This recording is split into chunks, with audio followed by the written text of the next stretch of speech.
নিজের মনের কথা শেয়ার করা বা নিজের খারাপ লাগা ভালো লাগা শেয়ার করা, তো এরকম একটা পার্সনের নামই হচ্ছে ভাই। তো আজকে আমার খালাতো ভাই বিদেশ চলে যাবে, যার কারণে অনেক অনেক শপিং করার জন্য আমরা জয়দেবপুর শপিং মলে চলে আসলাম। হে এভরিওয়ান, আসসালামু আলাইকুম, আশা করছি সবাই অনেক ভালো আছো। তো ও যেহেতু বিদেশ চলে যাবে তার জন্য অনেক অনেক অনেক অনেক শপিং করা হলো, আর সেই শপিংগুলো এই ভিডিওতে ফুল দেখানো হবে। অবশ্যই সবাই ফুল ভিডিওটা দেখবা, তাহলে জানতে পারবা। ও যেহেতু অনেক অনেক শপিং করবে তাই সাথে করে আমাকে নিয়ে গেল, আর ওর চয়েসের জন্য আর কি। ভিডিওর শুরুতেই দেখতে পেয়েছো আমরা একটা প্যান্টের দোকানে গিয়েছিলাম, সেখান থেকে দুইটা প্যান্ট ফার্স্টেই নিয়ে নিল। আর আরও ট্রাউজার টাইপের প্যান্ট যেগুলো আছে নতুন কোয়ালিটির আসছে, সেগুলো তো ওর অনেক অনেক পছন্দ হয়ে যায় এবং সেখান থেকে ও দুইটা প্যান্ট নিয়ে নেয়। বিদেশে যাওয়ার আগে সবাই কম বেশি শপিং করে নেয় বাংলাদেশ থেকে, কারণ ওই দেশে কেমন প্রাইসদের হবে সেগুলো তো খুব একটা আইডিয়া থাকে না, যার কারণে সেজন্যই ইমন অনেক কিছুই কিনে নিচ্ছিল আর কি, যেগুলো ও রাফ ইউজ করবে ওখানে বা কোথাও ঘুরতে যাওয়ার সময় পরবে। তো সেজন্য অনেক টাইপের পোশাকেও কিনে নিল।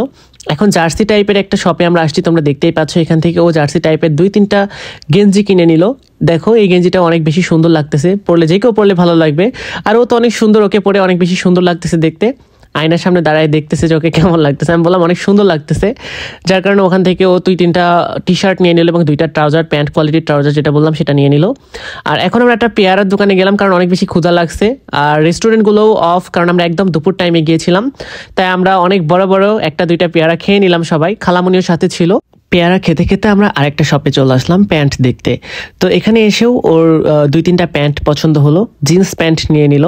জিন্স প্যান্ট পরেও বসতেছিল যে বেশি ফিটেড না বেশি লুজ সেটা চেক করার জন্য উঠা বসা করলো। আর এই শার্টগুলো দেখো, এক কালারের শার্টগুলো অনেক বেশি ভালো লাগতেছিল। আমি ওকে বললাম যে তুমি এক কালারের শার্টগুলো নিতে পারো, কারণ ফর্মালভাবেও পরতে পারবা আবার ইন ছাড়াও পরতে পারবা। তো সেজন্য ও এক কালারের শার্টগুলোই চয়েস করে নিয়ে নিল। আর দেখতে যাচ্ছে আয়নার সামনে যে ওকে কেমন লাগে শার্টগুলা। এখন আমি শার্টটা পরতে বললাম, শার্টটা পরেও ফেললো। ওয়াও, অনেক বেশি সুন্দর লাগতেছে মিষ্টি কালার শার্টে। মিষ্টি কালার শার্ট এমন একটা শার্ট যেটা যে কেউ পরলেই ভালো লাগবে। আর এই ব্ল্যাক টি শার্টটা, আমার একটা এরকম টি শার্ট আছে, তাই আমি ওকে বললাম যে তুমি এরকম একটা টি শার্ট নাও। ব্ল্যাক টি শার্ট হচ্ছে যে কোনো শার্টের ভিতরে পরে বোতাম ছেড়ে দিয়ে স্টাইল করে ঘোরা যায়, তো ওই জন্য ওই টাইপের নিয়ে নিল।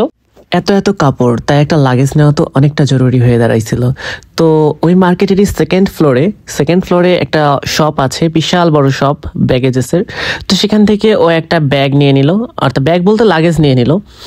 আর একটা জ্যাকেট বা সোয়েটার নেওয়াটা তো অনেক ইম্পর্টেন্ট ছিল, যেহেতু শীতকাল চলছে। আর ও পুরাতন জ্যাকেটগুলো নিবে না, যার কারণে আমরা একটা নতুন জ্যাকেট নিয়ে নিলাম। জ্যাকেটটা অনেক সুন্দর না? ওকে পরে কিন্তু অনেক বেশি ভালো লাগতেছে, তাই না? আর ওই দোকানে অনেক অনেক কালেকশন আসছে জ্যাকেটে, দেখুন এক একটা কালার অনেক অনেক সুন্দর লাগতেছে না? জ্যাকেটগুলো কিন্তু অনেক সুন্দর, আমার খুব ভালো লাগছে ওই দোকানের জ্যাকেটগুলো। আমি যদি বাজেট অনুযায়ী টাকা নিয়ে যেতাম আমি নিজেও একটা কিনতাম। যাই হোক, আমি পরে একটা কিনে নিব। তো এই শুটা দেখো, এই শুটা আমার অনেক ভালো লেগেছে। এই শুটা হচ্ছে বে কোম্পানির, আর আমার এই শুটা পছন্দ হয়েছিল, যার কারণে আমি শুটা নিয়ে নিয়েছিলাম। তো তারপরে আমরা চাপের দোকানে গেলাম এবং চাপ নিয়ে নিলাম। এখানে বসে আর চাপ খাবো না, সন্ধ্যা হয়ে গিয়েছিল, তাই আমরা চাপটা পার্সেল নিয়ে বাসার উদ্দেশ্যে রওনা দিলাম। আজকে প্রায় 10,000 টাকার মার্কেট করা হয়েছে গাইস। তো নেক্সট অন্য একটা ভ্লগ নিয়ে আসবো, সেই অবধি সবাই অনেক ভালো থাকো, আল্লাহ হাফিজ।